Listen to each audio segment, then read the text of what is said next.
असां भेण खपाए छॾी आ, असांजो बयानो वतलवा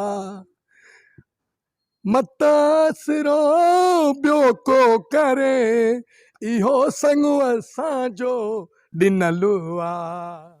असां भेण खपाए छॾी आ, असांजो बयानो वतलवा।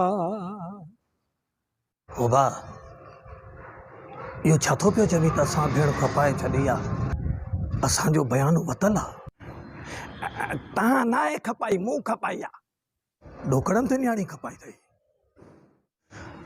बाबा मूं पंहिंजी न्याणी खपाई आहे, तव्हांजी कुराड़ीअ खे कुल्हो कोन ॾिनो थमे। न्याणी का रिढ बकरी आहे जो ॾोकड़नि ते खपाई अथई। हो बा लालू सचार साहिबु हिकिड़ो अर्ज़ु मुंहिंजो ॿुध। हिकिड़ो माण्हू आहे को बि माल पालींदो आहे, नंढपिण खां वठी रिढ बकरी मेहूं वग़ैरह नंढपिण खां वठी पाले थो, जॾहिं वॾा थींदा आहिनि त वापार करे खपाईंदो आहे।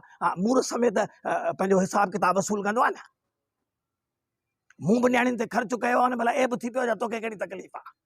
भाउ नंढे लाकर मूं पालियूं, जवान कयूं हेॾां होॾां, हाणे जेकर को संग वठे थो त ॾोकर थो वठां, एब थोरी आहे मुंहिंजे लाइ। पर उहो त वापारी हूंदो आहे जेको जानवर पाले, उन्हनि जो वापार कंदो आहे।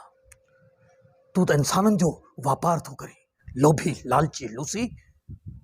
मूंखे कुझु बि चओ, मां नो तो आहियां, मुंहिंजो नकु ईअं सम्झो कपियल आहे। बाबा तूं इन ॻाल्हि तां लही वञ, छो थो पछड़ी करी। इहो तूं पंहिंजा इहे हक़ ऐं सच जा होका खारे में खणी रस्तनि ते पियो थो ॾी न, इहे होका ॼण छॾे ॾे बाबा, असां जहिड़ा माण्हू कोन मञींदई। बाक़ी तूं वारा भाउर उहे ज़लील आहिनि। उहे ज़लील छा कंदा आहिनि? हिकिड़ो ज़लील व्याज ते माण्हुनि खे ॾोकर ॾींदो आहे, ॿियो वरी बीमार ऐं मोहल ढोर खपाए इहो होटल वारनि खे गोश्त ॾींदो आहे, कबाब वारनि खे गोश्त ॾींदो आहे। ॿियो छा करे? माना त तव्हांखे मरणो न आहे।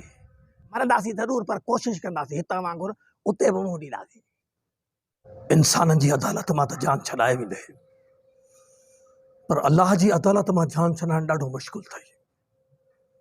तूं मरंदे न, तूं मरंदे त तुंहिंजे लाश खे ॾिसी माण्हू इबरत खाईंदा, त वञे पियो थो हिन लोभी लालची ऐं मकार जो लाश।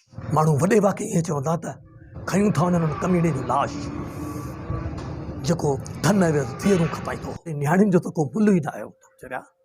न्याणियूं त रहमत हूंदियूं आहिनि। असांजे पाक नबी हज़रत मुहम्मद मुस्तफ़ा सल्लल्लाहु अलैहि वसल्लम जे साम्हूं जॾहिं पंहिंजी न्याणी ईंदी त साईं फातिमा ज़हरा जो पाण सॻोरा उथी बि इस्तक़बाल कंदा।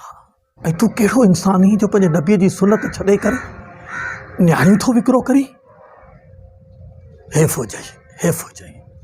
क़यामत जे ॾियारे ॾाढो किनो थींदे। अड़े अहिड़ो कबीरी ॾोह थो करी जंहिंजी माफ़ी अलाह वटि बि न अथई। यादि रखी छॾिजो, सम्झी वञो, हाणे बि सम्झी वञो, इंसान थियो न त क़यामत जे ॾियारे किना थींदो।